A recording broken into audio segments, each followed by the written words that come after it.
Welcome to Idaho Fish and Game's Hook and Bulletin podcast, your weekly news roundup of hunting, fishing, trapping, and conservation stories from around the Gem State. Hosted by Fish and Game's Public Information Specialist, Connor J. Lease.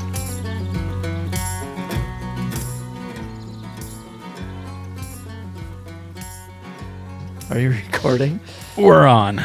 Yes. And we're live. We're not live. So, what's wrong? I just can't tell if I'm this pale or if it's the lighting in here, but I looked down at my arm. Sorry, continue. Keep that on there. Yeah. I think it's the shirt. It probably is. We're all pale compared to him. Bob. Mm-hmm. Okay. How do you say your last name? Robatcek. Robatcek. Yep. I was thinking Robatcek. I know. That's what I was thinking too. It was like. I wish that's what it is because that's what everyone thinks it is. Yeah. So. Yeah, you've probably had a lot of that. I get Bieri. Is it Polish? Stuff like that. It is. Okay. Yep. Wow. Yeah. Nice. Robatski originally. Really? Slightly modified. Yeah. Was it modified pre-America or No, before? when they came over. Okay. Yeah. Yeah. That's cool. Yeah, We've had an Italian and now Polish. Yeah. Yeah. I'm hungry. Cool. Well, thanks for being here, Sierra. Yeah. Thanks for having me. We are here in the Magic Valley region. Yeah. With Sierra Robatcek. Yes. I think I butchered that last syllable though. Yes. I think you did too. Say it one more time, It's okay. Sierra. Robatcek. Robatcek. Yeah. Okay. It was close. It's And we're gonna be talking about big game migration today. It's gonna be a really cool one. Really big topic. You're gonna hear it from the expert, not Bieri and I. So No, we just asked the questions and maybe they're not informed questions, but whatever pops into our head. yeah, whatever we're curious about. Yeah. Deer hatcheries, all that stuff. I don't think you're prepared. part of it. The look on her face was like, I am not prepared for the deer hatchery conversation. Yep. Well, Sierra, welcome. Thanks. So what is your official title? So I am a big game habitat and migration staff biologist, I think is the full title, but I normally just say habitat biologist. Okay. That's What is that in broad strokes? What does that mean? Yeah, so I work under our habitat program with Sal Palazzolo and Jacob Gray, so they're my supervisors. We have a program made up of myself, those two that I just mentioned, Grace Bullington, who works for the Mule Deer Foundation, and us, so she's a co-op biologist, and then two farm bill biologists that are scattered throughout the state, and then Jesse Shallow also is one of our Mule Deer Foundation co-op bios. So we are basically tasked with working with regional habitat biologists and managers across the state to implement projects that are good for big game. So mostly focused in southern Idaho, but we do a little bit of work up in the Panhandle as well. Okay. When you say focused in southern Idaho, do you mean just the Magic Valley region or? Across the board. Okay. Yeah. So we've got projects. Kind of we're involved scattered throughout the state, but some of our priority areas that we can talk about today, if you want, are focused on like mule deer over from Nampa, in the Oahes, up into the McCall-Weiser area, down into Soda Springs, Montpelier, up into Island Park. So it's really exciting because we get to work kind of everywhere across the state and even out of the state sometimes. I mean, we've worked with Utah before on some projects. Nevada, yep, Wyoming, Montana. Very cool. Yeah. Has your job changed at all since you've started at Fish and Game, or has it always been this role? Yeah, so my first job with Fish and Game was in 2014 as the technician out of the Upper Snake. That was back, we'll talk about that too, but that was back when we still had VHF collars. We hadn't done a ton of GPS. So VHF was a precursor to all the fancy technology we have now. And so I just followed mule deer around and documented, listened for beeps and did cause-specific mortality necropsies. And that was kind of the main point of my job over there. And then I got a grad position that was funded through Fish and Game looking at elk habitat use and nutrition and how that relates to pregnancy rates. And that was in several spots throughout Idaho. And then I was fortunate to get hired here at the Magic Valley as the population biologist alongside Jake Powell and Mike McDonald. So I did that for 5 or 6 years and then jumped into the habitat stuff in the last couple of years. Okay. Prior to 2014, what led you to wanting to get into fish and wildlife? What did that look like? Yeah. And where did you migrate from? Yeah, Yeah, that's a good. your own personal I like migration. it. Yeah, my own personal migration. It's funny because my husband and I joke that every year in the spring we get kind of antsy because we spent so much time doing the seasonal tech work that it's like that was the time of year you're supposed to move and go somewhere else. But I grew up in Colorado, Western Colorado. I had an extremely fortunate childhood. Everywhere I lived was backed up to thousands, millions of acres of public land. One of my first memories was my 3rd birthday. We drug a mule deer doe out of a mud hole that she'd got herself down into and gotten stuck. So we just always had deer and pronghorn and elk and What was going through your mind songbirds. as a 3-year-old seeing that? Was it scary or was it like super cool? I mean, I think I thought it was super cool. Now I'd feel really sorry for her, but at the Yeah. time, like getting to, go up and touch this doe that hopefully made it, when we let her go, was really cool. And then, my dad's a hunter and he taught me how to bugle as much as you can teach a 5-year-old to bugle for elk. And so he'd Really hitting those high notes. Yeah. He'd take me down to the hay fields in the evening. And so I think I called my first silly little raghorn, in when I was 5 or 6 years old. And we'd do pack trips with my grandpa back into, it was the Snowmass Maroon Bells Wilderness where we would go in and it was just always part of my life. My great uncle and his son worked for Alaska Game and Fish for like 32 years. So I knew that it was a job option from the very beginning. And it's funny because my great uncle actually did his master's thesis on productivity of mule deer in what was the Idaho primitive area back in the early 60s, late 50s. Wow. And so they were looking at mule deer movement, back then. And so it's kind of like, it's cool. It's like full circle a little bit. Yeah, Totally. Yeah. That's really cool. So you've known for a long time. Yeah. Yeah. Yeah. It That was. it's- Yeah. I wanted to do the veterinarian thing for a little while, Yeah. but yeah. Is that kind of a common path with The biologists? Yeah, like in that field, like because being a veterinarian seems a little bit more approachable as a kid, not knowing like what a wildlife biologist would do. But like, does that seem kind of like the natural trajectory for folks that are interested in wildlife at a young age?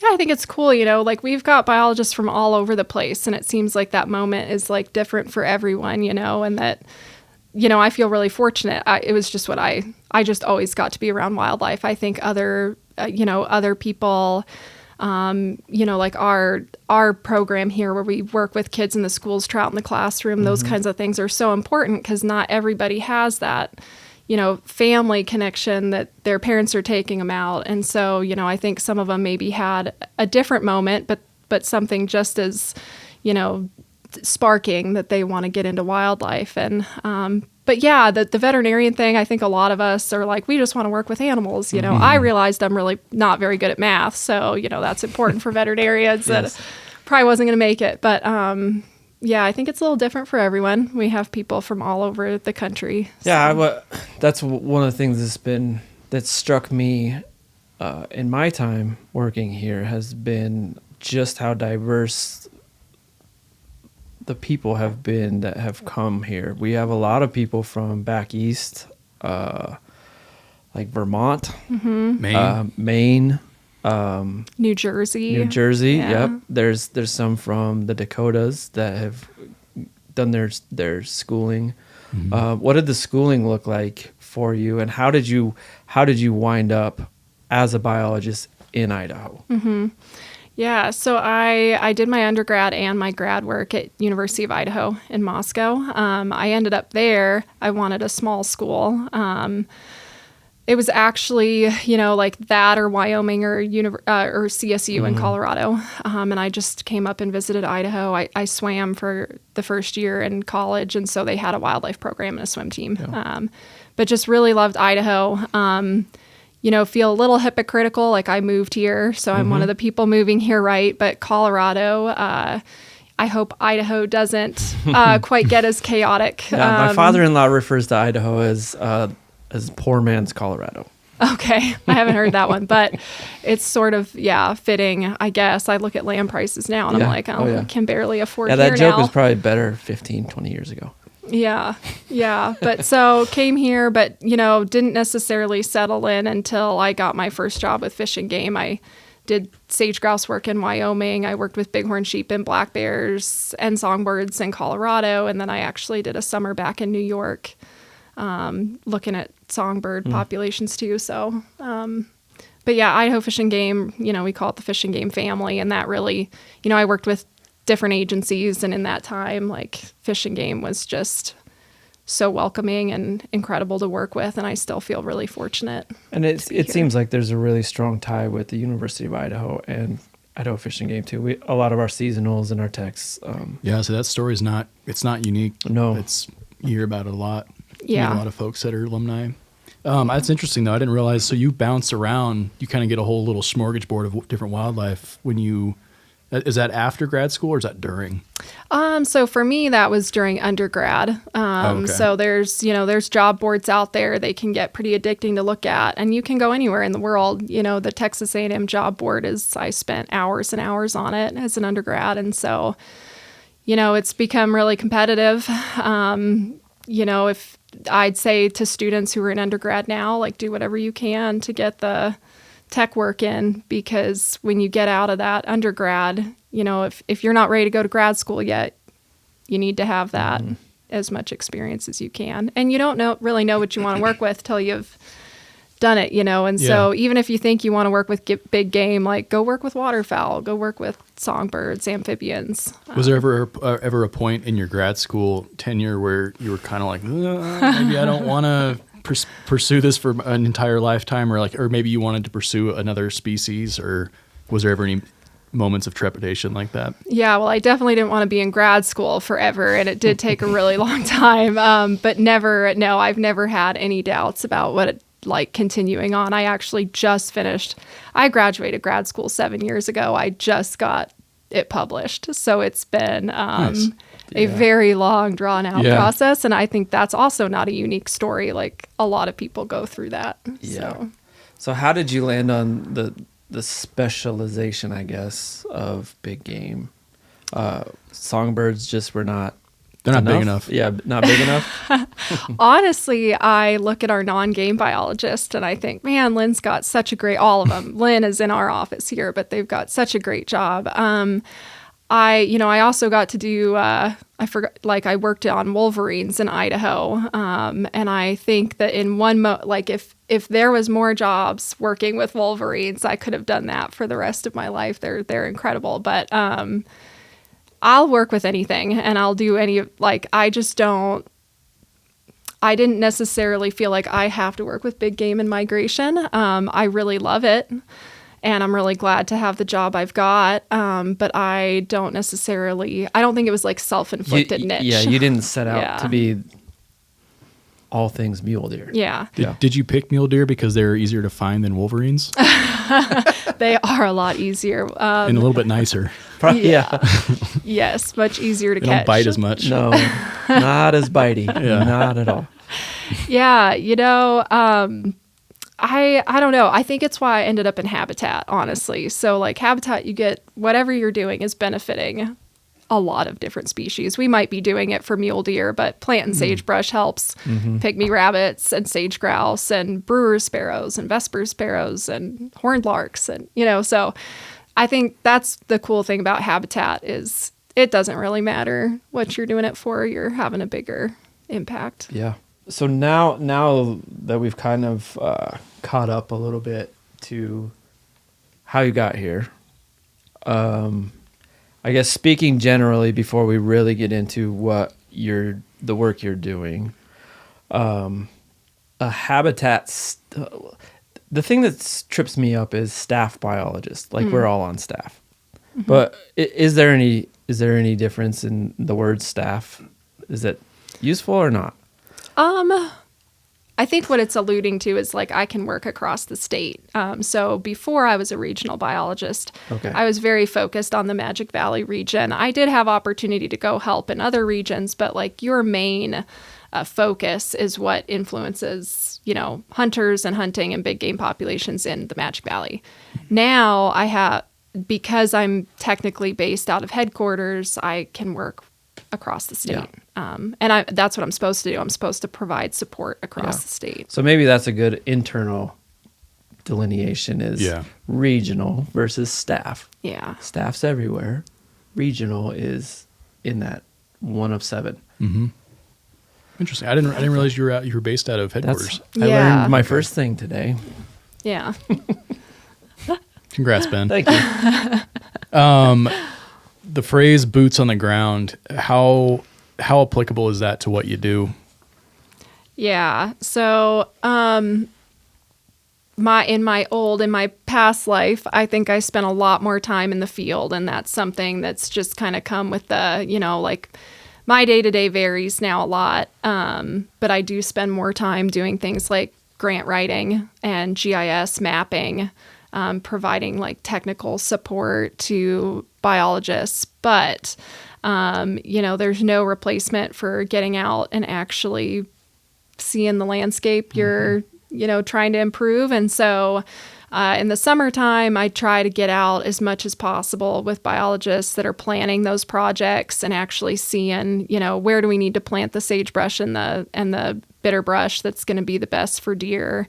Is this site conducive to it? Going out with BLM and Forest Service, Fish and Wildlife Service, our federal partners, to do site inventory and look at, how treatments from the last year went. So we work with them to do a lot of cheatgrass spraying and shrub plantings and prescribed burns. And so following up on that, can't be very good at your job if you don't get out there and actually see it and experience that. So, I think that's extremely important. I try to still take advantage of the opportunity to fly. So I do still fly surveys and catch and collar animals. And there's no better way to see the habitat than from the air. So I try to take advantage of that whenever I can. Do you fly yourself, or do you have a pilot that... You would not want me as your pilot. No, it's funny. I don't think that I could ever fly a helicopter. I do not have the coordination. It's incredible. But we contract out with pilots. But the cool thing about Fish and Game is that we staff. We're one of the few states that still staff a helicopter to catch animals. Most other states contract that out because it is dangerous. And I think there's a lot of value in our biologists doing the work, actually putting hands on the animals and being the ones taking the data. So that's pretty cool that we still do that. So I guess maybe 2 parts, because your job has changed over the years, but what does a typical day look like for you early on when you first started, and then kind of more so now in the modern? Yeah, the regional versus the staff even. Mm-hmm.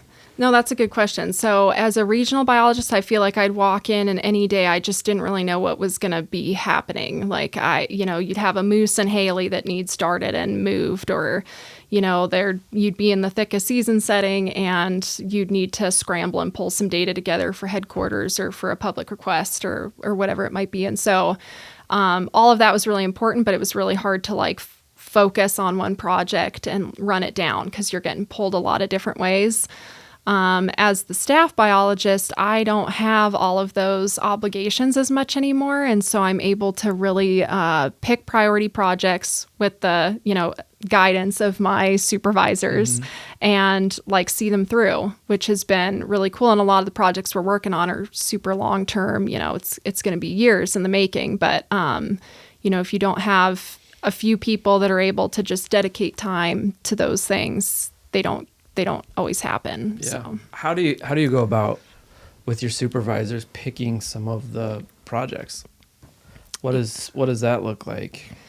Yeah, so Sal and Jacob have been in the job a lot longer than I have, and so they are really guiding this program through.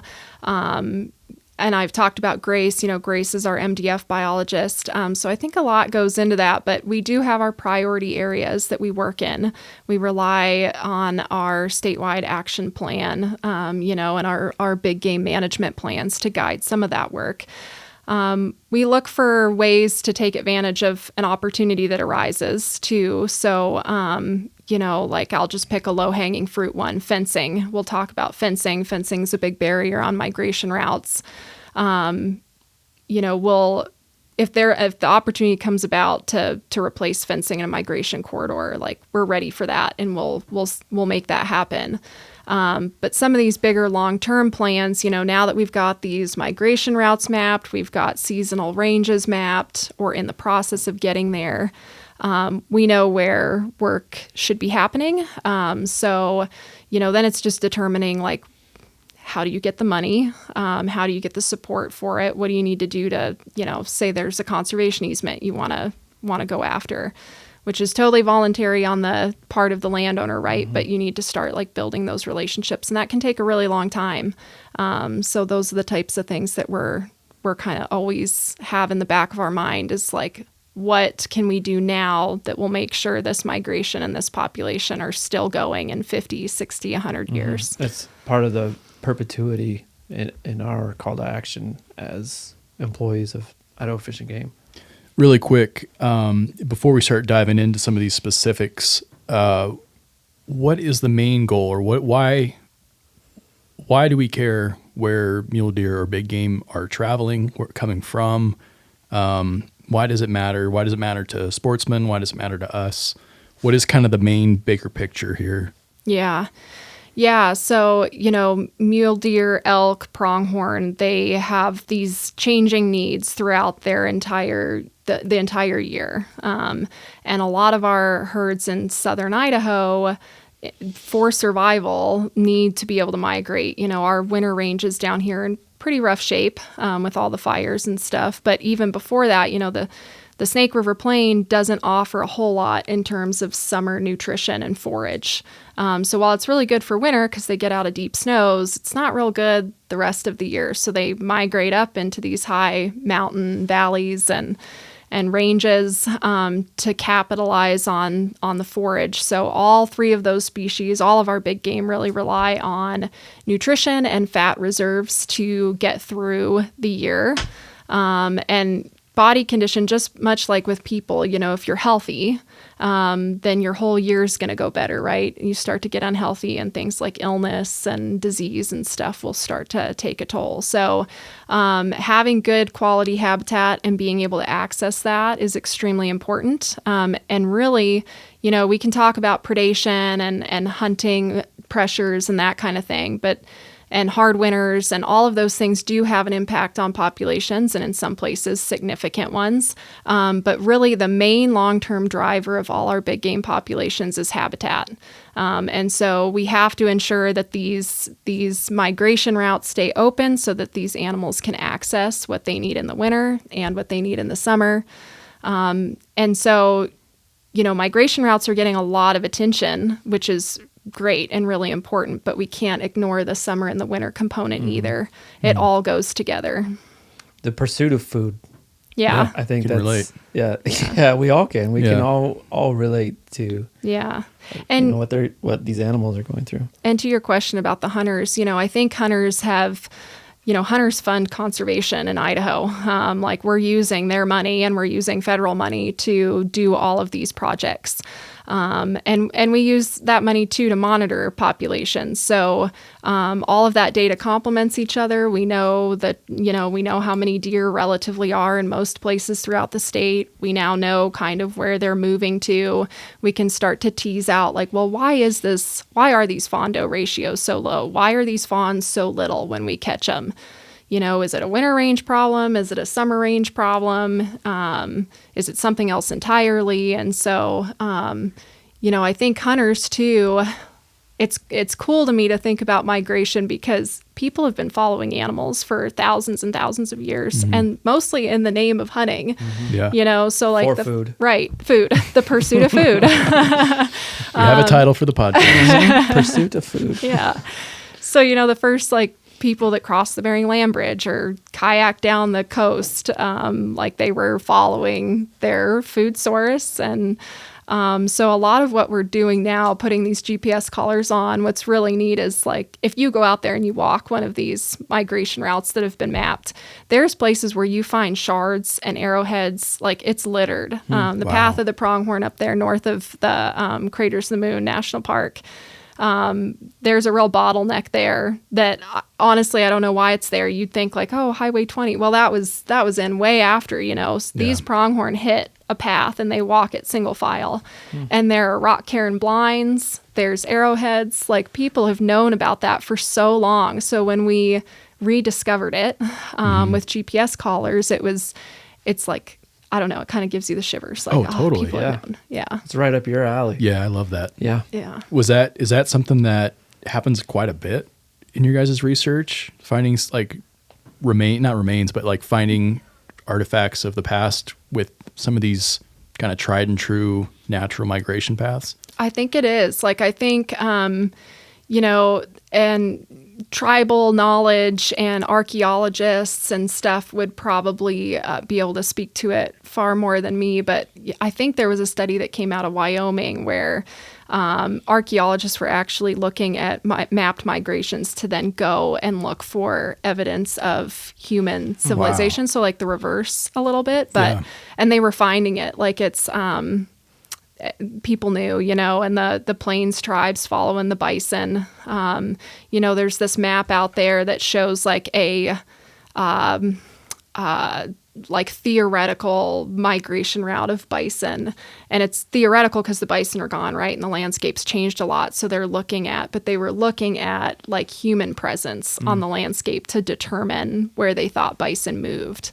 So just the relatedness there between like hunters, animal behavior, movements is really cool. How much in what you've found, how much human presence determines whether a path changes or not? Because like I'm looking at a map right now of the Magic Valley region and I can see like 50 different town names, not to mention highways and roads and things like that have been here in the last 100 years, but yet there's still natural paths that the animals are still following? Yeah, that's a good question, Connor. Like, I wonder how much of these are the exact same and how much of them are like a shadow of what they were or just changed. Yeah. When you go through like the Bennett Hills, which are pretty for the most part, pretty other than, some fences. Yeah. They're pretty untrammeled. Like you'll find shards and it looks like they've been traveling these paths for a long time. You look at what we call our Awinza pronghorn and migration route, which those animals summer again up in the Soldiers and the Pioneers, and then they cross 5 different highways. Who knows how many fences? I don't know. Railroad, the canal system, just ag development. And then they get stopped on the interstate right out here between Twin Falls and Eden. And so that migration is like, I think about what you just asked is like, is that the same? I mean, they are so resilient and they're like fighting all of these barriers to get there. They're still doing it. We keep putting up more barriers. Yeah, we do. And it's like, we put up, highways or roads or whatever, houses, but then they still have the same natural barriers too, like those pinch points and, the Bennett Hills and things that naturally funnel them, rivers. So it's like, I wonder how much they still instinctively follow those paths, even though there's a subdivision that they have to cross through. It sounds like a nature-nurture argument. I asked this of somebody yesterday at work. I said, what do you think it is? Is it nature or nurture? And it's just, I don't know that we can answer that question because at some point... Let's get a deer in here. At some point, yes, that'll be the next one. We're going to ask... Terry. Terry, can you line up a mule deer for questioning?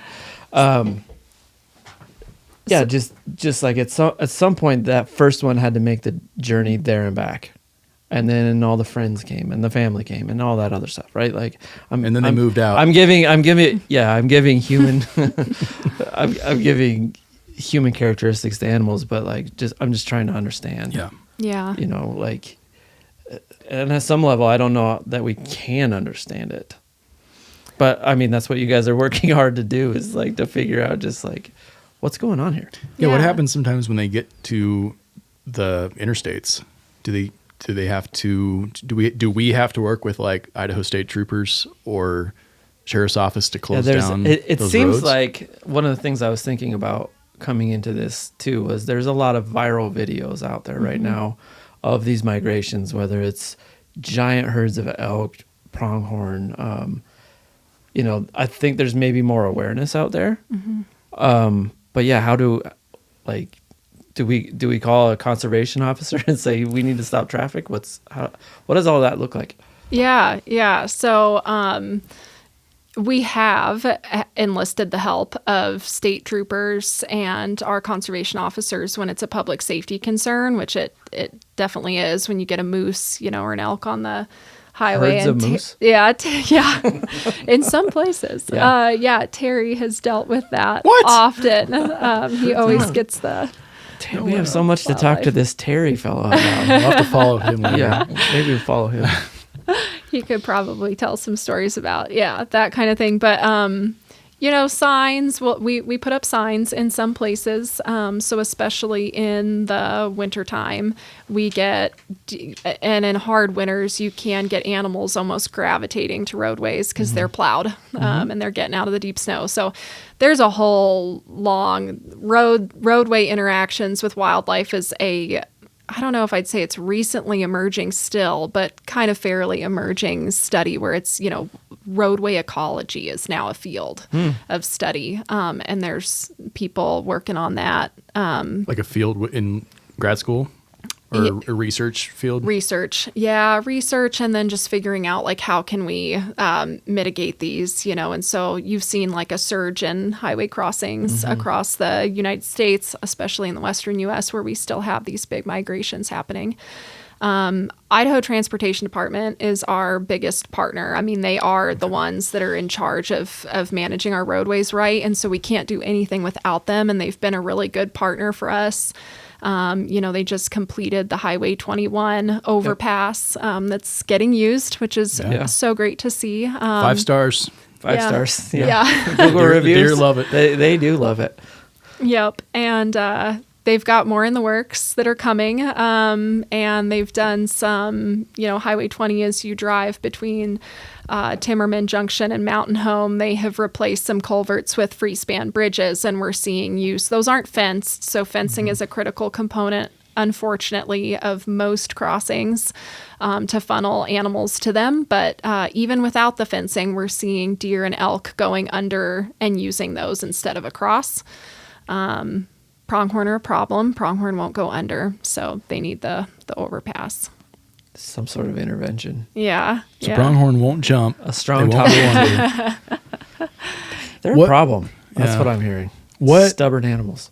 What is, I guess, the single biggest hindrance or obstacle for a migrating deer or elk? Yeah, it probably varies. I mean, it'll vary from place to place. Now that we've got ours mapped, I can probably speak to specifics on a few of the different, herds that we have mapped out and followed. Real quick, back to your point earlier, Ben, about nurture versus nature. So there has been some work done on it, and it's interesting. So for like birds, it's an instinct. They don't have to learn it. They just know they've got the instinct to migrate. For big game, it appears to be learned. So you guys could get Holly Miyazaki on one of these because she was an author on an article published in Science with a bunch of different researchers that pretty much determined that big game, it has to be learned. So if you lose that knowledge within the population, that can sever that migration route. So we've seen, we had a really hard winter a couple years ago, and Wyoming did too. And so a huge part of a mule deer cohort and a large part of pronghorn population died that winter. And so they saw less. The concern was, are these pronghorn going to make it from, I think it was the Red Desert, back up at the Summer Range into Jackson? Because if they lose all of them, how is that going to come back? So luckily, they still had some that would make the route, but they're going to have to rebuild that knowledge, is the thought that, these are fragile. And if we do enough to obstruct the migration, whether it's like a physical barrier or the knowledge goes away, you can lose them. Have there been studies where that instinctual path was fractured and animals had to either relearn it or they established another path? Yeah, so now we're getting beyond, like, I'm afraid I don't know for sure. That's okay. I think She's a staff biologist. there are some examples, though, in our state that we do know of that migrations have essentially been either severely altered or ended. And I don't know if I want to use the term like ended as a hard and fast, because I do think we don't give enough credit. Tapered. So like I'm looking at the map here, and we've got the sublets and black pine down in the southern, right on the Utah border. So if you drive the interstate from, Burley down to Salt Lake, what's that, I-86? Yeah. That interstate went in, I think, in the late 60s. Why'd you look at Terry? Yeah, Terry's nodding. He's nodding, though. Sorry. The elderly wisdom in the room. And so It's getting worse. Terry's like, oh, yeah, I remember. Yeah. I was there. Yeah. you were in Alaska. Drove my Chevy Nomad across Not it. yet. We'll cut all that out. I don't know. Sorry. So when that went in, those deer used to winter on black pine, summer in the sublets, and they had huge amounts of deer got hit on the interstate. They put the fences up to keep them off the interstate. And we have since collared deer in those two units over the last 10 years, and you still see the collar data come to the interstate and then stop. And then they hit the fence and they follow it down all the way into Utah. Whoa. We've had, I think, 2 does that we've collared have found a box culvert. I think it's at Meadow Creek, and they've gone under and seemingly like still made this migration. So whether or not it can be reconnected, I don't know. Another example is over there at Shotgun Valley with pronghorn herd over along I-15. They probably moved back and forth beforehand, and looking at, you drive by there, you see pronghorn kind of piling up on the fence. So, I mean, there is still, I think maybe you could reconnect, but I don't know that there's an example of that being done. Yeah. So really quick, Sierra, we're talking a lot about how we track big game. What time of year are we doing this research, and how are we doing it? Or not we, but I guess you guys. How are staff going out and gathering this information? Mm-hmm. Yeah, so we catch a lot of animals across the state. There's a lot of different ways you can do it, and it kind of depends on the species and where at in the state you are. But most of it's helicopter capture. So for like mule deer and pronghorn, we use the helicopter. We net gun them. Okay. What does that look like or mean? Yeah. So it's essentially a rifle with 4 chambers that hold weights in, and a big net that's attached to those 4 weights that shoots a .308 round. And so when that goes off, it shoots the canister with the net and those 4 weights out and over the animal.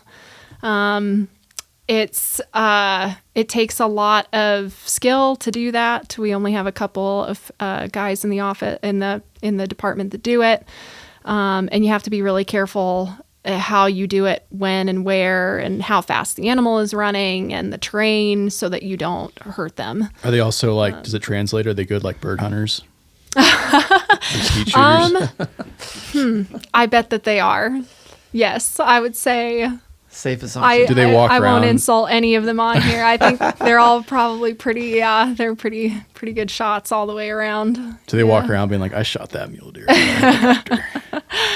Yeah, I think it's one of our gunners like tapes his wrist now. He's getting I think arthritis from the years of doing it. I mean, it's a heavy gun. By the time you're hanging out of the helicopter, you get all that recoil. It's normally really cold because we're doing it normally in the winter. So to your question about when we do it, normally it's wintertime. Okay. Pronghorn survive better, actually, if you do it in the summer. And they tend to overheat. So pronghorn have like that really extra hollow hair that keeps them really, really warm in the winter. So if you run them for too long, they get really hot. And so we do it in the summer. We try to never run them for very long. And then we also will use drugs sometimes so you can dart. We try to do that for elk, just because an elk is so big. Moose, we dart.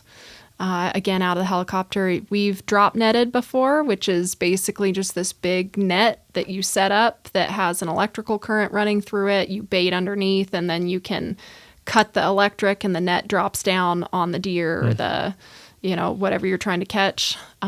There's clover trapping. So again, you bait. They're like these little, they almost look like have a heart for an ungulate, I guess. Holy cow, that's they're gotta like be big. great big. There's not a pan. That might be a bad example, but the trigger and the door slides down behind them, and then you can like either just get in there with them, which is tough, or you can like fold it up and lay them down on their side.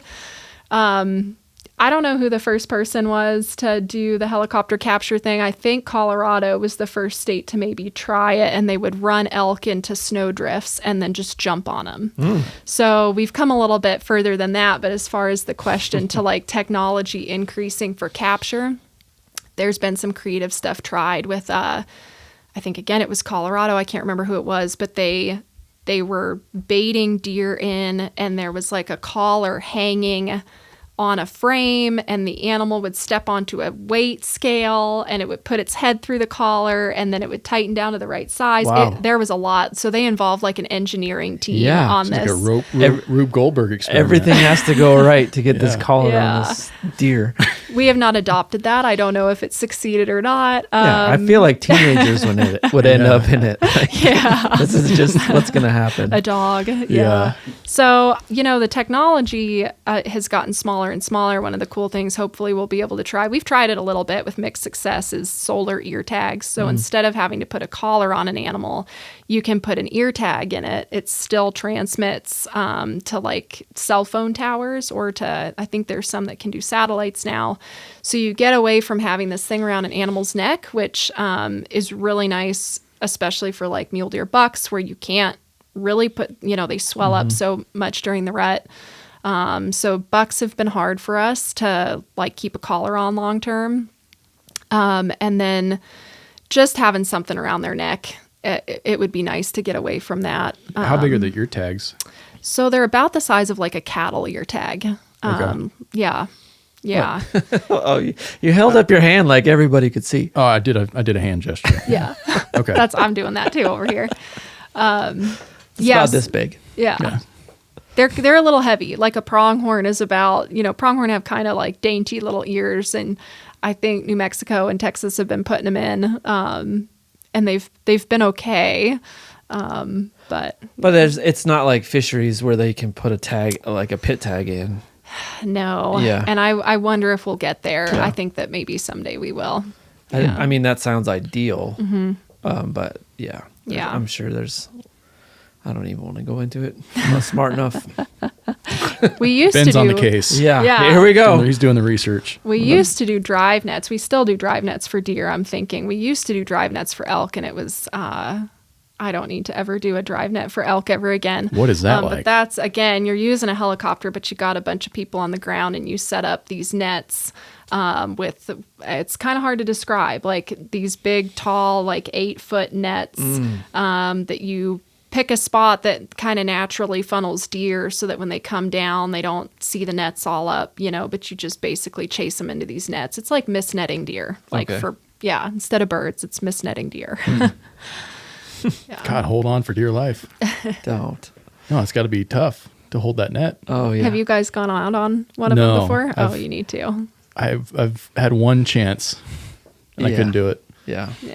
I thought I was telling you don't with the deer jokes. Oh, I'm not. I'm saving those for later off air. Dang. Okay, so those are the many options and the many tools that you guys have.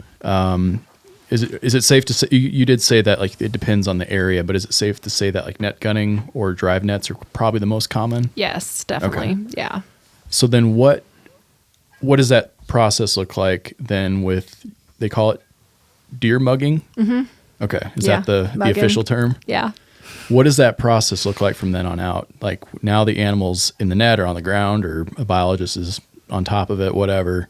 How do we get the collars or the ear tags on and then move from there? Yeah. Yeah. So once the animal's in the net, a mugger gets out of the helicopter and gets the animal hobbled, hobbles their legs, gets them out of the net, gets a blindfold on them. You try to keep stress to a minimum because this is a really terrifying experience, I'm sure, for them. So try to work quickly. Once you get them out of the net, you put the collar on, put the ear tags in. We can take all kinds of different data depending on the purpose of the study. We always take a measurement around their chest girth, and then hind foot length. Those two measurements can relate to like body condition and growth. Okay. So that's kind of why we do that. We do have some staff on hand that are trained on using the ultrasound. So sometimes for like adult cows, cow elk or doe mule deer, they'll do body condition scoring that way. So they can actually measure rump fat in millimeters. So that's the most accurate way to take body condition on a live animal. So sometimes they get out of the helicopter and we'll do that. For bighorn sheep, there's a whole suite. We tend not to even process sheep on the hillside anymore, I don't think. So then you get into like slinging animals. So there's a bag that you put them in, attach them. Yep. Speaking of virality, you see a lot of those videos going around through a lot of the Western Fish and Wildlife agencies. Yep. What is it called? Slinging. Yeah, okay. You're slinging animals. So slinging sheep. Yeah. And we'll do it with deer. Anytime there's like a need to take a lot of extra data for whatever the study is, they get slung back to a central processing station. And like in the case of sheep, we're taking a bunch of disease-related information down. Okay. So big picture, what's the data for? We're just coming off season setting. Mm-hmm. How does it all fit? And for the layperson that's listening, for the hunter that's looking for more information, what's it all for? Mm-hmm. Yeah, I think we try to squeeze as much as we possibly can out of one collared animal. Any of these collars the data can be used for so much, right? When we first started collaring animals, a lot of it, some of the studies were to see where they were going, and that was it. You were just following the animal as collar and faller is what we called it. And so from my for our program, for the program I work under, we really want to see where animals are spending the most time and the really important places from a habitat perspective. Like, it doesn't matter why the animal was collared. If we see where it goes, that's super valuable, because now we can go and do work with the NRCS and the private landowner if they want to convert fences to wildlife friendly. We can work with the Forest Service on a prescribed burn if we see that this doe is fawning in habitat that could use some disturbance. We can work with the BLM on a cheatgrass treatment if we see that animals are spending a bunch of time on a place that's been burned and is fully invaded. So that's the value that we get out of a lot of out of all of our collars, because they all tell you where they go. There's other research going on that's looking at survival. So we've had this very long-term research going on that looks at mule deer fawn survival and calf elk survival. So those collars, all of them really are programmed to go on a mortality signal after 4 hours. So if the animal hasn't moved for 4 hours, it sends an alert to a computer. And then biologists go out as soon as possible, document what killed it. So it could be a mountain lion, it could be malnutrition, it could have gotten hung up in a fence, hit on a road, whatever the cause of mortality is. And that's really important too. We get a lot of concerned constituents that are worried about the effects of predation on our big game populations. And in some areas that really is an issue. In other places, it's really not that much. And so being able to disentangle, like, what is our limiting factor on our populations? Is it predation? Is it habitat? Are we losing more fawns to lions, or are we losing more fawns to malnutrition? And so those collars are allowing us to get at that as well. That's a huge answer for like, what does it do? Yeah. A lot. It opens a lot of doors. Yeah, absolutely. And I don't want to forget too, so if our technical assistance manager was here, he would have jumped in already. But the value of having some of this data, regardless of what it is, but really that just the map to where they go has been really, really valuable. So we've got, and I'd also like to, acknowledge like Scott Bergen and the folks that are doing most of this mapping effort, because it's not an easy task. There's like a lot of work that goes into it. It's not as simple as like throwing dots on the map. Like they're doing a lot. The value of having data before a project gets proposed is like indescribable, almost, like how valuable that is, because so many times, you're faced with like a proponent comes, they want you to comment on the project that they want to put in. And if all you have is like anecdotal data, or like, well, we know that mule deer use it, or we know there's elk there, you can throw that in. But if you have a map that says over the last 3 to 5 to 7 years, we've documented these movements, we think that this much of the population does it, we've identified these really important places, that collar data can be used to guide those projects. Wow. So it helps us work with animals, essentially. Yeah. That's interesting too. Yeah. And I assume because animals don't know the difference between Region 4 and Region 5 and even Idaho and Nevada, we're working with other agencies, other regions you guys are probably working with too, because I guess, before you answer that, how far are some of these migration routes or paths? And are we talking like 10, 15 miles or longer than that? And are they crossing multiple mountain ranges or multiple deserts? What does that kind of look like?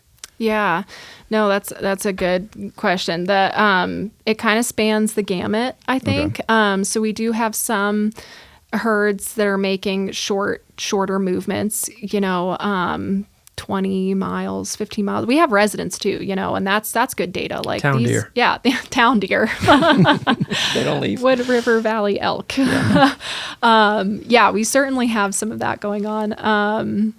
But then we have others that are going 120, 140, 150 miles. Wyoming documented the mule deer 255 that I think hers was over 200 miles, and she ended up in Idaho, all the way, went through Yellowstone and ended up summering in Island Park. So to your point, Connor, about working with different agencies, I can't stress the importance of the federal partners. I mean, we might manage the wildlife, but they manage 99% of the land that they're on, and private landowners manage the rest. I mean, it's a collaborative effort across everybody, and also, while we bring some money to the table for these projects, for sure, large amounts, again, mostly funded by hunters. The federal funding is what has allowed us to do a lot of the work. And so without good relationships with those federal partners, they could put their money anywhere that they think is important. And they have a multi-use mandate. Like, they've got a lot. Like, we get to focus on the wildlife. And so getting to work with them to guide where those dollars go is really important, and definitely makes it to where, you might be talking about one habitat project, but you're in a room with the NRCS and the private landowner and the BLM and the Forest Service and the Fish and Wildlife Service and the local land trust and the county and the Soil Conservation District. So it's a lot of people to work with. It becomes more of a people management thing than anything. Going back to the theme of nature versus nurture, you brought up a good point, because I hadn't thought about resident critters. But first question is, do we track? obviously we know that those animals are lingering around in places like that or don't move.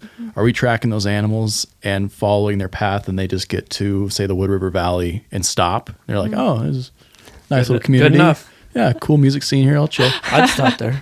And do they just, is it kind of like end of the line for them, and then they end up passing that on down to their offspring? Or is it those populations thrive there and they reproduce there and stay there, whereas other populations are kind of just moseying right through? Yeah.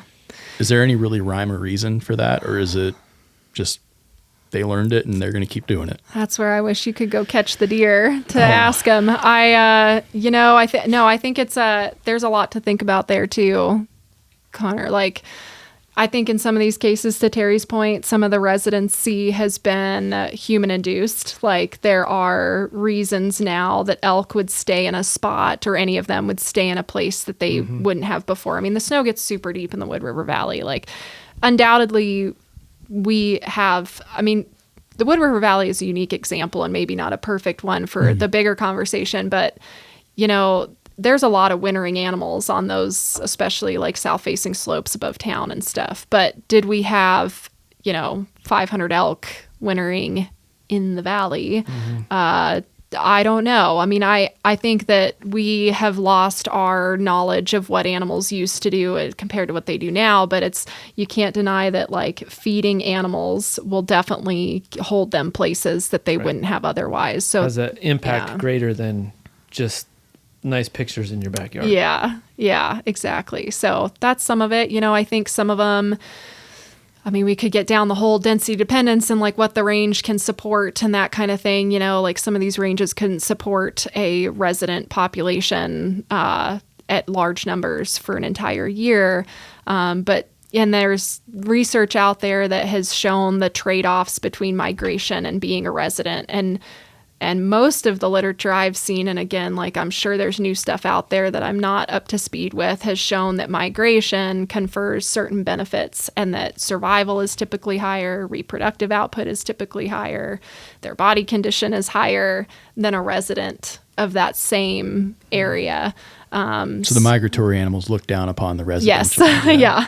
And it's funny because we also, when you collar an animal and they just stay in that spot, you're like, didn't do anything cool, but it's like, well, yeah, we shouldn't forget about the residents and like our, front country populations that aren't making these huge migrations. Like they're all part of the puzzle and the community structure. So, which streets do they use to go down to the river and commute? Yeah. Do you guys see, real quick, do you see resident populations even around here in Twin Falls, Jerome area? Yeah. Okay. Yeah, we do. Yep. I think there's some number of resident deer probably everywhere. Pocatello's got it. Boise, we've got deer out here between, so in the wintertime, we don't exactly know how many deer out here outside of our Twin Falls office, but we've done 2 years worth of just surveying. Like, there's a strip of BLM ground out there that has 1,500 deer standing in it in January. You go out there in August, and I bet you could find a deer or two, but there's not near as many. So, there are some residents, but the majority of our southern Idaho populations are migratory. Okay. Yeah. We've talked a little bit about, we've talked a lot about how they move, the data we're able to pull out. How does Idaho Fish and Game, I guess, at what point do we get involved when we determine that there's a problem? I don't know if that's the best word. Situation, circumstance. How do we get involved? And you alluded to this a little bit, like with ITD. What are some of the things that we collectively, to aid in the migration? We've talked about the overpasses, the animal overpasses. You had mentioned the animal safe fence. Mm-hmm. What is that? Yeah. So fencing is one of our easiest instant gratification habitat projects that I feel like we can almost do. So fences can be very detrimental to wildlife. We recognize that, livestock producers, fences are necessary. They're going to be on the landscape, but there's ways in many situations to work with private landowners or the forest BLM, again, all those same players, to do wildlife-friendly fence, which just has different specifications on it. So the main ones being that it's no taller than 42 inches and the bottom wire is 18 inches off of the ground and smooth wire so that they don't cut themselves up. So we've done a lot of that. Most of that has been on... So a lot of these federal agencies have just taken it upon, like if a fence burns down, it gets rebuilt as wildlife friendly when it can. And across southern Idaho, a lot of fences have burned. So we've gotten a lot, of wildlife friendly fence rebuilt. Private landowners, it's very expensive to rebuild or even to retrofit a fence, like $18,000 a mile. So the only way we're really getting that done is with the help of, in many situations, the help of the NRCS, the Natural Resources Conservation Service. And they offer cost share programs to landowners, and they have to meet certain criteria to be eligible. We don't need to get into that, but we will work with the NRCS to tell them, like, yeah, this is an important spot because it falls in a mapped migration route or it's on winter range, to help prioritize, because obviously the funding is limited still, even with it being federal. And so we're trying to, instead of shotgunning projects all over the landscape, we're trying to really start to build projects on top of each other to make a bigger impact. Using the data that you collect. Yeah, using the data. All of the ways that you described. And I think we probably have projects going in every mapped migration route. Even if we're not directly the driver behind it, again, we share this data with our partners and they're using it. So even if that is the contribution we have to the project, it's still getting out. I guess what I'm saying is I think there's probably some sort of habitat project happening in every single one of our map migrations right now, which we've mapped a bunch. I wish I knew that. It's like, I can't remember the number. We have more than any other Western state right now, I think, mapped of migration routes. So that's a lot. It spans the gamut, the habitat projects that are being done, which is cool. What are some of the upper, you said like 20 to 50 miles is kind of on the shorter end. What are some of the longer measures? So I think we've got some deer that are, this is where I wish Scott was here, like 120 miles. I'm more familiar with our Magic Valley migrations for sure, but we've got, so our deer outside of Eden and Twin Falls here, they're traveling clear up into the Soldiers, and one of them even, like, her collar shut off, but she was past Loman, which don't think is like a normal one. Like, I don't think they're all doing that, but you'll get animals that just take off. We had a collared elk that ended up over in Jackson Hole that was collared right at Mountain Home, I believe, Teapot Dome. It took her a couple of years to get over there, but it was like she stuck her nose up each of the mountain valleys on the way, the Lost River and the Passamaroy, or I guess the Lost River and the Lemhi, and then ended up on the Jackson Hole elk, the National Elk Refuge over there. Whoa. The Loman one, was it like a mort signal, or did it just fall off? Nope, it fell off. It wasn't supposed to fall off. It was just a malfunction on the collar mechanism, but yeah, it fell off. It was like May 5th. So, she's getting ready. If she was pregnant, she was getting ready to have a fawn. She probably still had a little ways to go before she was going to stop for the summer. So, and again, they're like learned migrations, and deer have a pretty high fidelity to their routes, and a doe will have a fawn in the same exact aspen patch from year to year. So presumably she had made that movement before. It was not a one-time thing, but who knows? Wow. Yeah, who knows? That's insane, man. Jesus. Yeah, thinking about we've even got migratory, we just published our first moose migration. So over there on the Sand Creek Desert, we'd collared some moose, and Tim Swearingen would know more about what they're doing, the habitat biologist over there, but they're making a migration movement. Every time I hear about a moose in the Magic Valley that's down closer to Twin Falls, it blows my mind. Yeah. Like, I don't understand particularly how if they're in city like of Twin Falls, how they have to be coming up from the south, right? They're not necessarily crossing north to south. Yeah. Yeah. Maybe if I just keep talking, I'll figure it out. No, they are crazy. And it's interesting, you look at the collar data now and like we were talking about earlier, what did it used to look like? These deer pile up on the interstate right here.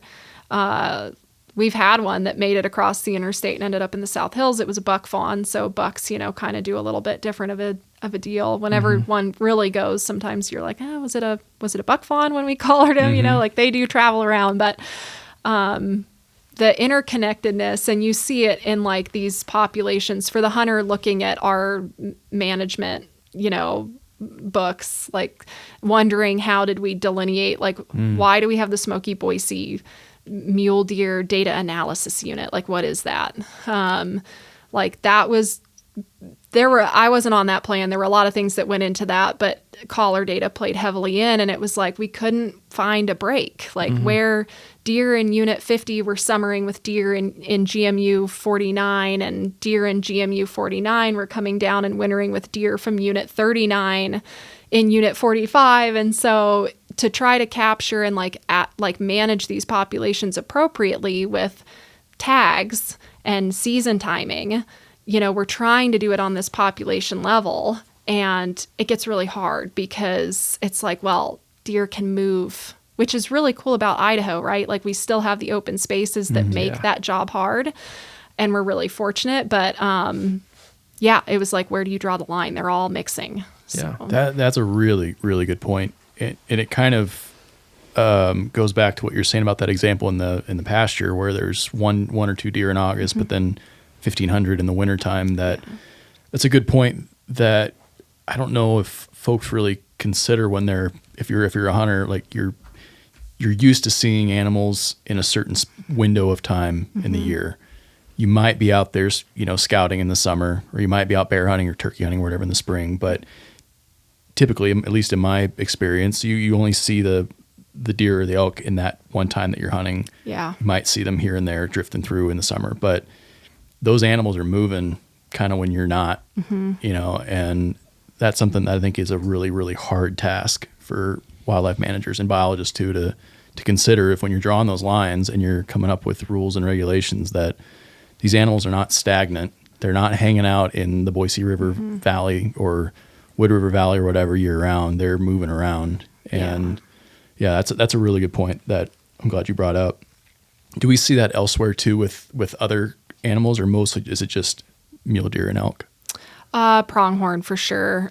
Pronghorn are probably our most nomadic. They almost go beyond like migratory, and they're like what we call nomadic. So the pronghorn they go until they run out of snow. And so, a lot of times when you hear about these, some people may have read about, in these really hard winters and like fence lines it's the same thing you see out on the plains, where you get livestock. Ranchers are losing a lot of cattle. They pile up on fences. Pronghorn do the same thing. Like they'll just travel and travel. We had an instance in I think it was the 2016-17 winter where some pronghorn on the big desert, so out there north of American Falls, crossed the reservoir. And that was, probably to just get out of the snow. They just, before all of this human infrastructure, who knows how far pronghorn would go in really hard winters. So they're hard, along with everything else that make pronghorn hard. They don't navigate a lot of these barriers as well as the other ones do. And they're almost, I don't know if I want to say like more susceptible, but like a hard winter can really do pronghorn in. And mule deer, hard winters are the driver on short-term mule deer population reductions because the fawns just don't survive a hard winter very well. And even the older bucks, they get hit really hard. So, that's another component of why these open landscapes are so important, is giving animals the option to get out. They're not like us. They don't have the house to go in and warm up in. They what they've got is on the landscape is what keeps them alive. And so being able to access those resources through variability in winter weather is really important. Do you guys know when you're consolidating a lot of the information from these studies with pronghorn specifically? Because I remember hearing someone say once that like all the pronghorn, or a lot of the pronghorn you see in the Stanley Basin between like Stanley and Sawtooth City, a lot of them wind up down here. And I mean, I've looked at a lot of those maps probably 100 times for camping and hunting seasons, and there's not a whole lot of flat spots between here and there directly. So, and when we think of pronghorn, we don't think of these mountain goat kind of critters. We think of the flatlands. So like how are they getting down to here in these winter ranges from crossing these crazy mountains? Yeah, it's a good question. So I think there are some of them doing that. You know, a lot of those sawtooth pronghorn, are also going to Chalice. If you drive up through Chalice in the winter, there's pronghorn everywhere. So, Germania, and then basically following Highway 75, like that moves a lot of them. There's this group of pronghorn on top of Galena. And some of the ones, of Galena? Yeah, that like summer up there, you'll drive the pass sometimes. And if you don't feel the need to look too closely at the road, you can look up there and see That'd be a them. weird sight. Yeah, it is weird. Because what's Galena, like 7,000 feet? It's a little higher than that even, yeah. 8? Yeah, but if you think of Laramie, Wyoming is 7,500. Sure. And they're crawling. They're like ants over there. Yeah. Yeah, I mean, it's hard to say what they're all doing, right? Like, I wish we could put a collar on every single group and find out what they were doing. I'd love to know if those Galena... I think the Galena pronghorn are going over and hitting Germania. And I say that like, I think I've talked to people who hunt them and like have their theories, and they know way more than I do, getting out on the ground up there and seeing it. But, one of our technicians picked up a lion-killed pronghorn on the trail up Germania, just, narrow little mountain trail with thick trees. And, we've caught them on some of our trail cameras in places you would not expect a pronghorn, over in the Lost River Range. One of our biologists was flying a bighorn sheep survey and saw a buck pronghorn like up above the rock line. So they're doing all kinds of crazy stuff. And we don't give them enough credit sometimes. Yeah. I was going to say I like them less after listening to you talk. should like them more. I don't understand that. They're hard. I mean, they are, we've got some biologists who have done a lot of, Brett Panning did his grad work on pronghorn, and, he's said like they're just the forgotten child of the ungulate world. Like we don't pay much attention to pronghorn. And, pronghorn hunting compared to mule deer and elk in Idaho, it's just not at the same popularity level. But I think there's changes coming. We've got, I shouldn't say changes coming, but I think that mentality is like kind of shifting. Like we could maybe get creative with some of our pronghorn management based on some of this new data that's coming out. And so I think our population staff and our moose, sheep, and goat and pronghorn coordinators like looking at those things. I'm curious, Sierra, because you're a biologist, you have to stay neutral as a scientist. Are there any, like I guess like migratory narratives that you're personally curious about Idaho? Like the pronghorn example, for instance, like how does that animal get from here to here? Are there other ones that haven't really been scratched yet that you're personally curious about, like a certain population or a portion of animals in one part of the state that somehow magically wind up way over here? Yeah, man, I'm going to have to give that, like, now I know what I'm doing for the rest of the day, is to maybe go look at some of those holes. Working as a regional biologist in Magic Valley, Mike McDonald was, and Jake Powell, my counterpart, like I feel fortunate to have gotten to collar as much as I did while I was in that position, because, Mike was very much like, well, if you got a question about a pop, let's do it. Like, let's put some collars out. And like, he found a way to get the project going. And so, we've collared over 100 pronghorn in the Magic Valley. And when I started, we didn't have a single pronghorn collared. So I got the opportunity to do some of that with that team and start to fill those blanks in. We just put some collars out in Unit 46, so down on the, the inside desert in the Bruno Jarbidge area. And I was really curious about those. And that landscape looks susceptible to certain energy projects to me. And so it was like, let's try and get some data in there. And again, that was a Magic Valley decision to go ahead and do that. And they had concerns, that like, maybe we need to get ahead of this if something does get proposed. We don't know anything about the pronghorn down there. We hadn't collared mule deer in the sublets for a long time, or black pine at all. And so I got to work with Utah to put collars on. They bought the collars. We staffed the helicopter. We went down to Utah and caught deer. And so that was kind of on both states' agendas. And that was really, really cool to work across interstate boundaries. And that's something I would really like to end up doing more of. Like we're in this really cool corner of the world where it's like there's really neat stuff going on. And like, Chell Curtis over in the Oahes in our Nampa region, she's worked with Nevada and Oregon on some stuff.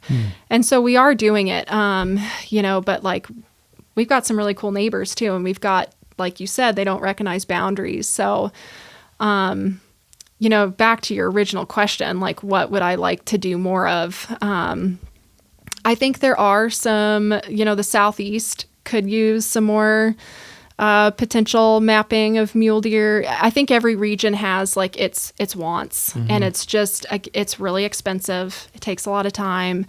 There's shifting priorities.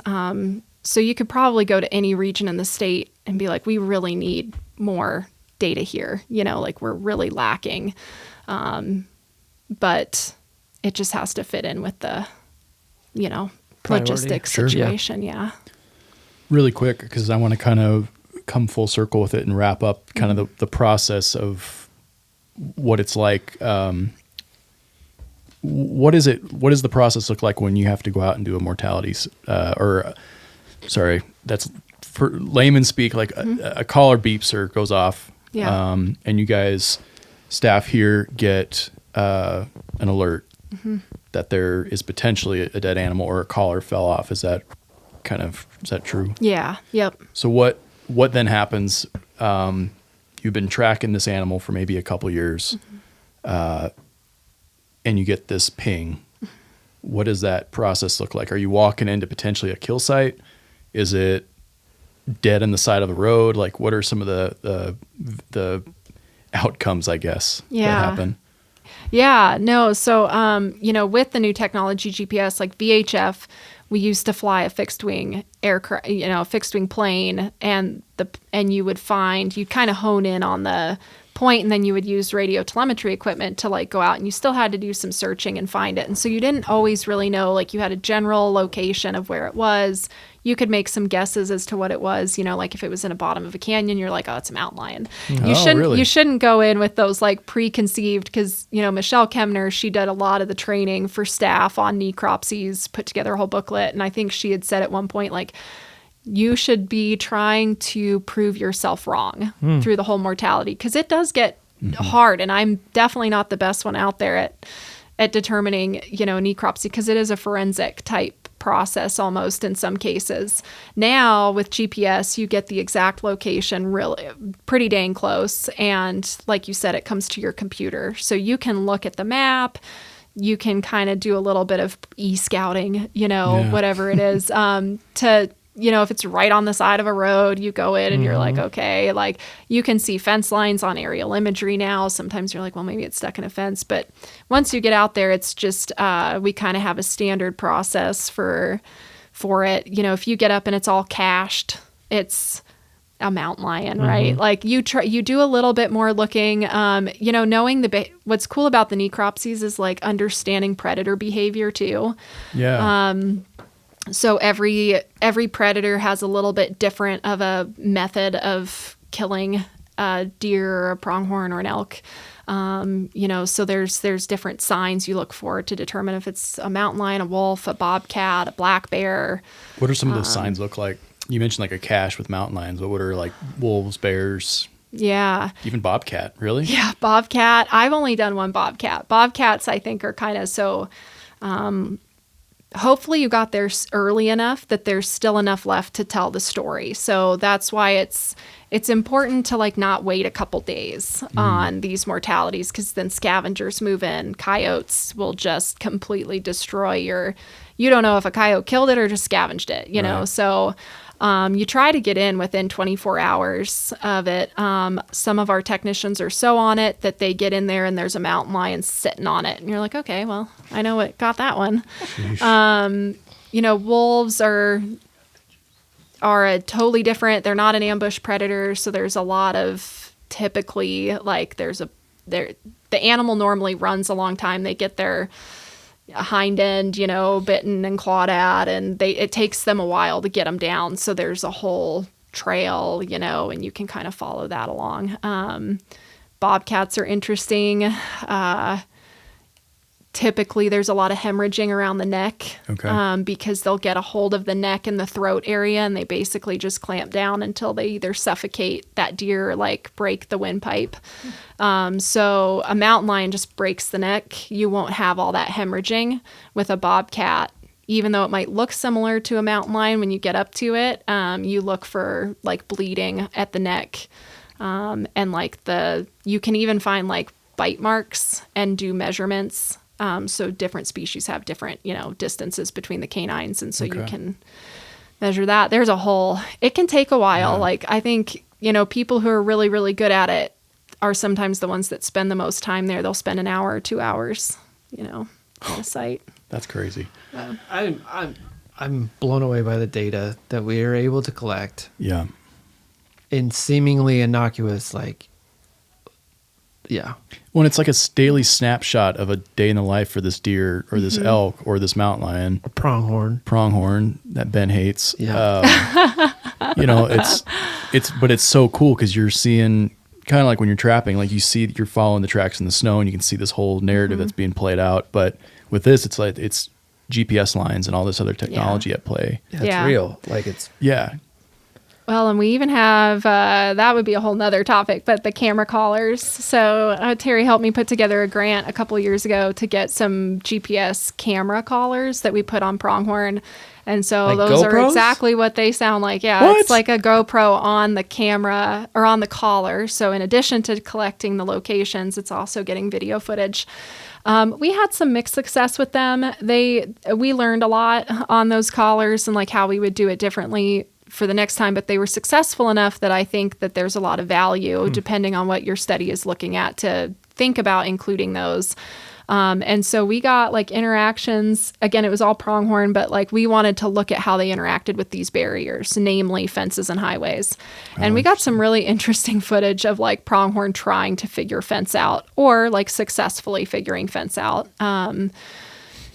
And, even things we hadn't thought about before, it was cool to see like what they're eating. Yeah, I was going to ask like the habitat and the stuff that's on that. Yeah. Yeah, it like validated what, other studies have shown about pronghorn and like their forage behavior. Did they ever just walk up on like a carcass of a deer or something to start gnawing on it? That would have been crazy. Didn't have anything crazy like that happen. Pronghorn takes down an elk. Yeah, I don't know what the craziest thing was we had.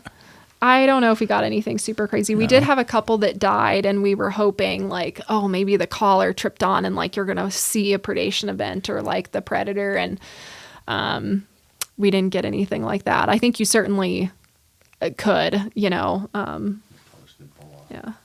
The collars didn't fall off. Yeah, we had a couple that didn't fall off. So there's still pronghorn running around with a $2,600 GoPro on them that we probably won't ever see again. And even if we do, it's probably we won't get any footage. I was wondering about that earlier is like when we think about trails and how what we've been educated with, like the Oregon Trail, and there's ruts.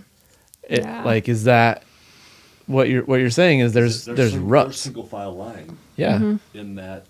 Here, Terry, why don't you hop up here and kind of just provide a little backstory if that's okay. No, so I think one of the things that we found by putting out some game cams I'm going to use pronghorn, deer, elk as an example north of Gooding. It's interesting to watch the behavior, because what these animals will do, it's single file line, and it's in a historical trail that's been used for eons. So that trail is actually a depression in the landscape. So, when we talk about fidelity to migration routes and things like that, it's, you look at it on a, if you're just hiking up there, you would go, oh, there's a trail. But actually it was wildlife that made this trail, and seeing the video evidence of these, they're in a line. Yeah. Is that something that you only see from aerial view, or is it something you can see? You can see the depressions on the ground as well. Mm-hmm. Yeah, it's visible, right there in front of you. And the thing, we talked earlier about, the learned behavior. A lot of times it's what looks like an older cow with elk leading the way up, or, but it's interesting how that behavior, that learned behavior, imprints so dramatically that it's to the exact location. Yeah. Way beyond my comprehension. I can't wrap my head around it, but very interesting. Yeah. And it's like in a whole different league than just game trails. Cause how many times have you been out in the mountains or the trees or whatever, and they just kind of, crisscross. Webs. Yeah. And they just kind of like delta out, but you're talking like a straight, basically an interstate for these ungulates. It's I'm going to say a north-south orientation, but I think that's probably pretty typical, but it is a learned behavior that's intentional. Yeah. Which is, I don't at times think we give wildlife enough credit as to learned behaviors. It's wildlife. What do they know? Yeah, they're just out there trying to not die. We're the smartest animals out on the landscape. No, wildlife's pretty amazing at times. Yeah. Mm-hmm. We've talked a lot about ungulates, but I guess I had one question of, do we see this, or do you and your staff monitor predators as well the same way? Predator migration, or do they not necessarily migrate? Yeah, no, it's a good question, Connor. So, Katie Ulrich, as our, while she was in her previous role, had put quite a few collars out on elk and wolves, and of course, those two things have to go together, right? She put collars out on wolves and was collaring mountain lions. They can make some truly impressive movements, and I think they're maybe a little bit different in that, wolves, I think they all follow their prey, right? Okay. Like pursuit of food. Yeah. Yep. When we fly winter surveys, it's not uncommon to see mountain lions. Like if you see a mountain lion, you're like, well, there must be deer around here somewhere, they're doing a little bit the same thing. I don't know that they're undertaking these huge,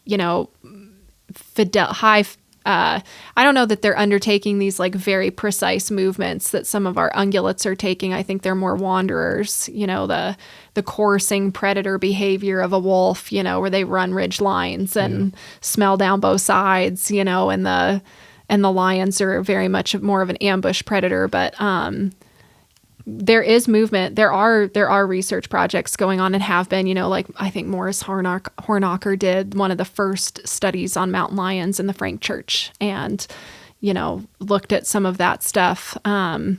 So along with all the other migration studies, it's like fascinated people forever, and we'll continue to try to chase it. But I do think the predator mapping portion is definitely less than what we've accomplished for the ungulates. Mm-hmm. Sierra, what's been the longest day you've ever had aside from today? You just turned on my Siri. Oh. There's too many ears. There's a lot of ears. Terry's, Bieri's, Sierra's. That's funny. She's listening. Say it again. It's always creepy when the phone's listening to you. Longest day, I think one of my jobs in particular, I guess I just had a lot of really long days, and they were all really good. It was just the nature of the job. Like, I was doing sage grouse work in Wyoming, outside of Saratoga. I was working for a grad student who, in typical grad student fashion, was looking at like everything there was to look at. It was a huge project. She was doing lek attendance, nest site selection, brood survival. And so the overlap of all those things, like there were times where we would be trapping sage grouse. You'd leave the house at 7 to drive 3 hours to where you were trapping, and you'd trap from 10 at night till 2 in the morning. And then you'd sleep in the truck for a little bit, and then you would hike out to your lek. We had blinds at the leks at 4 in the morning, and then you'd watch these birds strut around and hope that a pronghorn came through and chased them away by 8 o'clock so you could go sleep a little more. Those dang pronghorns. Yeah, you'd see pronghorn come, please chase them away. But, then we do lek attendance. So your days were 16, 17 hours for periods of the year, sometimes longer, like then when you really had the overlap, then you'd be doing nest site. You could be trapping birds, doing leks, and also doing nest site surveys. So that was like where then after you were done with your lek, you would go and you would do some vegetation transects and stuff at the nest site. And then later in the year when they had hatched, you were back to night work. That was super fun. So it was telemetry. We'd have collared these sage grouse hens, and it was all VHF. So you had to go listen, and you were trying to spotlight the brood to see how many chicks were surviving over time. And so you'd be running around in the desert in southern Wyoming, in the dark, like with this telemetry, and they would shut off at 2 in the morning. So you'd have these list of birds that you needed to get to, and you'd be like running to the last one. Like, I just have to get this last one before the thing shuts off. And then you'd count the brood. So those that was long just because there was so much in that project. I think everyone's had really long, unexpectedly long days. I don't go out with our game wardens anymore without like a overnight bag because I've ended up with herd before where it's sardines like, and oysters. We've heard her. Just constant. I mean, we were headed home at 8, and then he gets a call from got a call at 8 o'clock at night, and I think we were out until 2 that morning. So our game wardens certainly, they're all over the place. So they have some super long days. Yeah. Got anything else, Bieri? No. Burning Bieri desire? Like there's been a lot to this one. Mm-hmm. There's a lot to comprehend. Mm-hmm. There's a lot that I don't believe the public takes into consideration. The work that our biologists are doing on a daily, weekly, monthly, yearly basis, and how it benefits us as a community. Well, because there's so much to it. There's a lot to it that, again, we see dead animals along the road as we're driving and whatever, and we don't give much thought to it of what maybe caused that animal to, and frankly, the generations that it's taken. Like, I don't know, my mind's just kind of spinning a little bit about migration and all the things that are interconnected. Yeah. Well, and as Sierra points out too, there's there's everything she mentioned. There's this whole world that's happening right under our noses that we're not really thinking about. It's so far out of our periphery that there's these animals going from Haley to Buell or wherever. I don't know. I'm just looking at 2 points on the map, but we're going about our day again, seeing dead wildlife or wildlife that's not dead. And so, it's something that it takes a lot of time to calculate these things. Cause you think about they're migrating twice a year. Yep. And so you only get 2 cracks at it a year to understand 1 year's worth of data and multiply that times however many years you're going to keep doing this. And that's just to hopefully get a kind of a picture of what they're doing. Yeah. It takes a lot.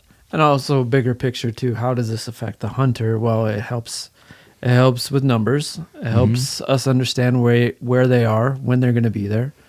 The protection and preservation of that we've been trusted. This is all part of it. It's fascinating. Fascinating. Sarah, is there anything that you have burning in your mind that you want to get out there? Is there anything that you don't That reckon you've been mandated to tell us. I don't think so. We covered a lot. Terry's I'm sitting glad with his I arms have to- crossed. he I is. don't He's know. like, Yeah, you didn't Terry. say anything about this, and this. Or is there anything that don't think you so. think maybe the general public or sportsmen and women don't know about something that you're working on, or it's something that we do, or anything like that? I guess I just always try to encourage them, like be an active participant to whatever extent you can be. I know everyone's really busy. But we have volunteer opportunities. You can actually get out on the ground and we've got really good volunteers already. So if you want to be part of that, we do shrub plantings, we're doing fence poles. There's chances if you're really interested in a particular part of habitat, we can probably get you out, like collecting sagebrush seed or whatever. So Were you a part of the paddock fire planting that Grace and Michael Young were a part of a couple months ago? Yeah, I was. So I went out and planted, I guess not the paddock. I went to the Valley Fire. Okay. And planted with Ann Mosier. Will Bales, our videographer, put together that really, really cool video with Grace and Michael. It's been on our YouTube channel, I think, for about a week now. Yeah. But they said, the outpouring of folks that wanted to come volunteer, whether they were hunters or not, or just wildlife enthusiasts that wanted to come plant sagebrush and bitterbrush was I think over 100 people in a week. So Yeah. great. So there are plenty of opportunities, and unfortunately there's a lot of fires that have happened. So there's plenty of those opportunities to replant. But I think you hit it right on the nose. If there's people that are listening out there that want to do their part, there's still plenty of opportunity depending on when this podcast goes out. But wintertime and spring, I'm sure there will be still some opportunities. Yeah. Well, cool. Thanks Thank for having you. me. Yeah, thanks, Sierra. Thank you.